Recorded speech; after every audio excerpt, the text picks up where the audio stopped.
नहीं सुना। तो आज के क्लास में जो हमारा चर्चा का विषय है, आज के क्लास में जिस टॉपिक पे हम लोग बड़े ही डिटेल में डिस्कशन करने वाले हैं, उस टॉपिक का नाम क्या है बेटा? वॉइस। लेकिन मैं सबसे पहले वॉइस पे नहीं आऊंगा, जो कि मेरा हमेशा से मेथड है कि मैं कोई भी टॉपिक पढ़ाऊंगा तो सबसे पहले उसका बेसिक पढ़ाऊंगा आप लोगों को। समझ में आ रहा है ना?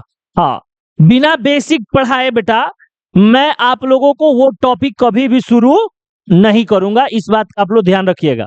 तो सबसे पहले हम लोग वॉइस का बेसिक क्या है सर? क्योंकि ज्यादातर टीचर आए, उन्होंने लिखा वॉइस और तुम्हें बता दिया कि भाई वॉइस एक्टिव होता है, पैसिव होता है। अब चलो रटो फॉर्मूला, ऑब्जेक्ट प्लस इजेएमआर प्लस V3 प्लस वाई प्लस सब्जेक्ट। लड़का जो है टना टन रट रहा है, हाँ, और बोल रहा है हाँ सर वॉइस। बेटा कॉन्सेप्ट बनना चाहिए। क्या वॉइस इंद्रलोक से आया है? क्या वॉइस इंद्रलोक से आया है? ब्रह्मलोक से आया है? नहीं सर।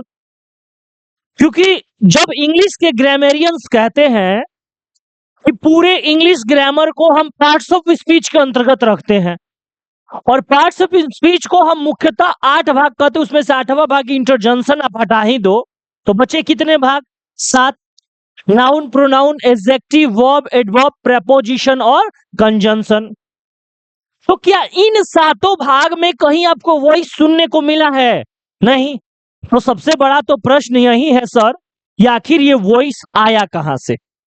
बोलो, कोई दिक्कत की बात है? बोलो। तो पहला मेरा यही डिस्कशन रहेगा बेटा, ताकि मैं आपको समझा सकूं कि ये जो वॉइस है आखिर ये किस चीज का टॉपिक है, आखिर वॉइस कहां से आया है। बोलो। अरे यार ना बोल रहे हो। तो आप वॉइस पहले ये समझना चाहते हो कि कहां का टॉपिक है, तो कॉपी पे सबसे पहले आप वॉइस मत बनाओ, कॉपी पे सबसे पहले आप बनाओ वर्ब। वर्ब बनाइए। कॉपी पे सबसे पहले आप हेडिंग बनाएंगे वर्ब। और जिस तरह से मैंने वर्ब को 2 हिस्सों में एक बार बांटा था, आप लोगों को याद होगा। एक का नाम मैंने रखा था प्रिंसिपल वर्ब और दूसरे का नाम रखा था auxiliary verb.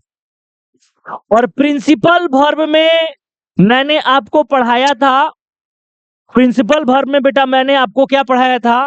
Time and tense.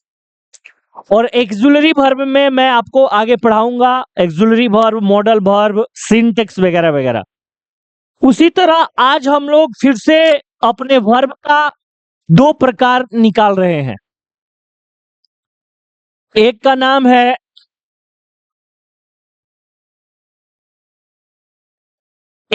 है बेटा ट्रांजिटिव वर्ब, और दूसरे का नाम है बेटा इनट्रांजिटिव वर्ब। अब बहुत सारे बच्चे सोच रहे होंगे कि सर ने तो अभी हमको क्या पढ़ाया है। बोलो भाई, सर ने तो अभी हमें क्या पढ़ाया है? बोला है कि आपको वॉइस पढ़ाएंगे, लेकिन सर ने पढ़ाना शुरू कर दिया है क्या? ट्रांजिटिव वर्ब और इनट्रांजिटिव वर्ब। लेकिन इसको भी हम लोग बारी बारी से करके पहले समझेंगे।